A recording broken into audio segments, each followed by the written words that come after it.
আপনি যেখানে যে জায়গা থেকে প্রশ্ন করেছেন যুগোপযোগী কিনা আমি ওখানে আসলাম, যে আপনি যেখান থেকে প্রশ্নটা করেছেন আমার আসলে প্রশ্ন ঠিক ওখানেই, যে আমরা একটি বিমান বাহিনী অত্যন্ত প্রযুক্তিগত উৎকর্ষের একটা জায়গা।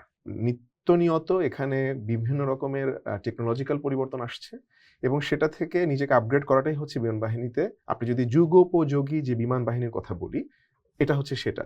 তো সেই অর্থে আসলে এতদিনের পুরাতন, মানে এটা যতই আমরা অল্প কিছু মডিফিকেশন করে নিয়ে আসি না কেন, F7 বিমানটি MiG-21 এর একটি চাইনিজ ভার্সন বলতে পারি। তো 60-এর দশকে যে বিমানটি এসেছিল সেটারই একটা ভার্সন যখন আপনি এখনো চালিয়ে যাচ্ছেন, তার মানে কিন্তু আপনি আসলে নিজেকে আধুনিক করতে পারেননি। বাংলাদেশ বিমান বাহিনীতে বর্তমান বিশ্বে যে কোনো জঙ্গি বিমানের ক্ষেত্রে মাল্টিরোল কম্ব্যাট এয়ারক্রাফট এখন একটা আধুনিকতার পরিচায়ক।